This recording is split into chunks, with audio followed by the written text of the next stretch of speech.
नमस्कार प्यारे साथियों, मैं गार्गी सारस्वत एक बार फिर से आपका स्वागत करती हूं टारगेट विद अंकित की ट्रेंडिंग न्यूज सीरीज में, जहां आप और हम बात करते हैं देश के उन चर्चित मुद्दों पर जो कि आम जनता से सीधे तौर पर जुड़े हुए हैं। 1 दिसंबर 2023 से सरकार के डिपार्टमेंट ऑफ टेलीकम्युनिकेशन ने एक सिम कार्ड से जुड़े हुए कुछ नए रूल लागू किए हैं। कहना है कि इन नए रूल से, इन नए नियमों से जो फेक कॉल्स आपको आती हैं या जिस तरीके के फ्रॉड होते हैं उन पर एक लगाम कसेगी। तो आम जनता तक खबर पहुंचाना बहुत जरूरी है, जिन भी माध्यमों से पहुंचाया जाए। तो इसी प्रयास में टारगेट विद अंकित आपके साथ है और मैं आपको इससे जुड़ी हुई सारी सूचनाएं देने के लिए प्रतिबद्ध हूं।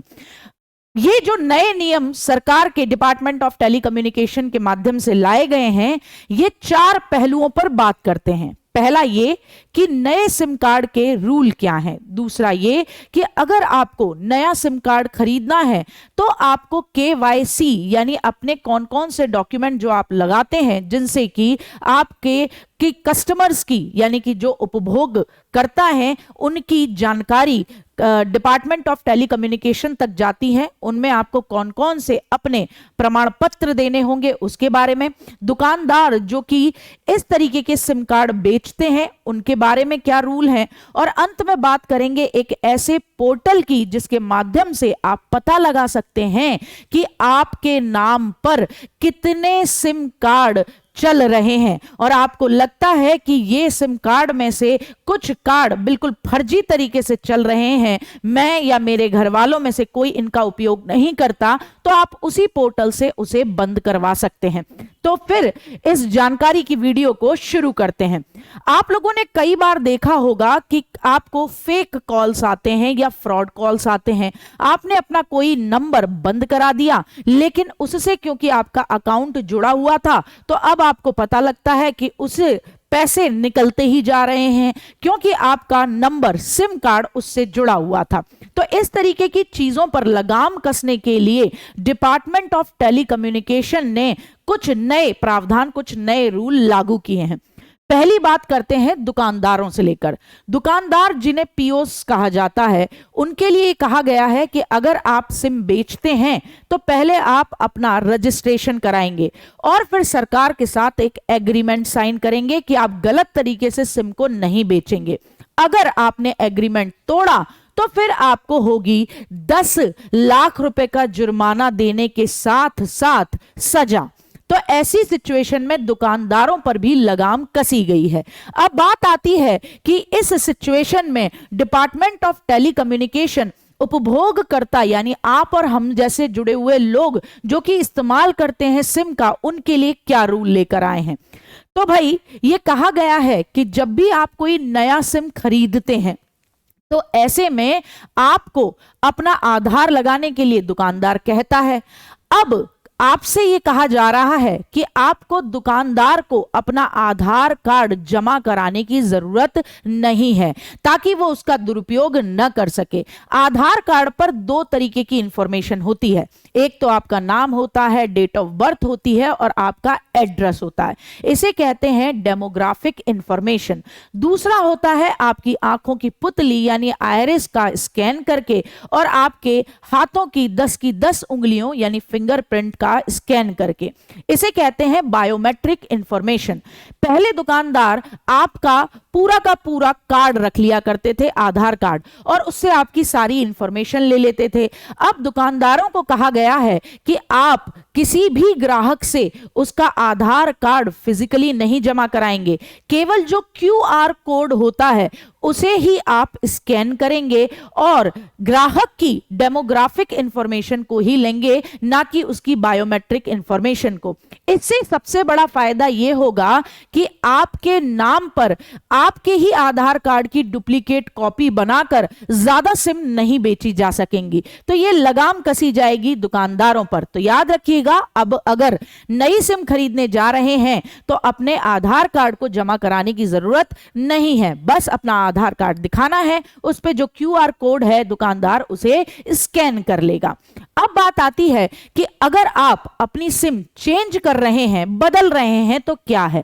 अगर आप अपनी सिम बदल रहे हैं तो आप एक बार अपना केवाईसी कराएंगे और साथ ही साथ उसके बाद आपकी सिम की इनकमिंग और आउटगोइंग यानी कि कॉल आने की और जाने की सेवा 24 घंटे बाद ही बहाल कराई जाएगी। अब बात आती है कि पहले ऐसा होता था कि बड़े बड़े कॉरपोरेट सेक्टर या कंपनीज अपने कर्मचारियों को अपनी कंपनी के नाम पर बल्क में यानी ढेर सारी सिम खरीद के दे दिया करते थे। उससे कई सारे फ्रॉड हुआ करते थे। तो ऐसी सिचुएशन में इन फ्रॉड्स को रोकने के लिए अब सरकार ने कहा है कि भाई आप जब खरीदना चाहते हो सिम तो आपको ढेर सारी सिम मिलेगी, लेकिन जिन जिन व्यक्तियों को, एम्प्लॉइज को आप ये सिम दे रहे हो उन सब की अपनी अपनी केवाईसी के आधार पर ही मिलेगी। यानी उन सबको अपने अपने आधार कार्ड से अपनी डेमोग्राफिक इंफॉर्मेशन देनी होगी ताकि किस व्यक्ति के नाम पर वो सिम रजिस्टर है उस हिसाब से ही मामले को देखा जाएगा। अब बात करते हैं कि अगर आपकी सिम पर किसी अन्य व्यक्ति ने कई सारी सिम खरीद रखी हैं या चला रखी हैं और आपको इस बारे में पता ही नहीं है, कल को इस पर कोई फ्रॉड हो जाए तो आप पकड़े जाएंगे, तो क्या हो। तो इसके लिए संचार साथी पोर्टल ये आपका दोस्त बनेगा।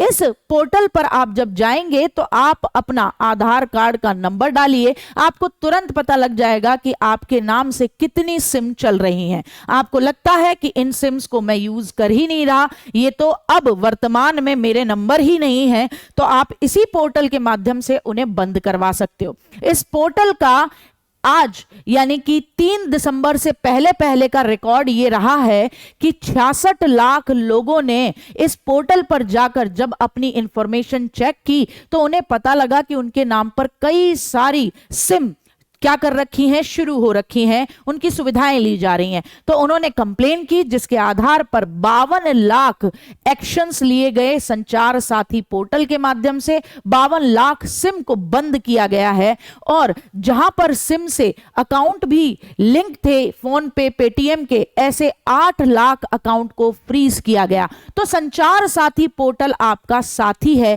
इस तरीके के फ्रॉड को रोकने में।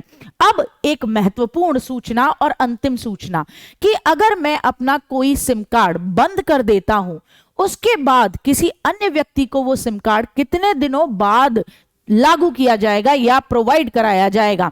तो ऐसे में जितनी भी कंपनीज हैं उनको भी सरकार ने हिदायत दी है कि आप ये काम 3 महीने बाद ही करेंगे ताकि व्यक्ति के जितने भी उस सिम से जुड़े हुए अकाउंट हैं वो उन सबको बंद करा सके, वहां से उस इंफॉर्मेशन को हटा सके ताकि उस व्यक्ति का कोई नुकसान न हो। तो ये है इस समय सरकार की एक बड़ी पहल जिसके माध्यम से आम जनता को ये आज के जो साइबर क्राइम होता है उससे बचाने का प्रयास किया जा रहा है।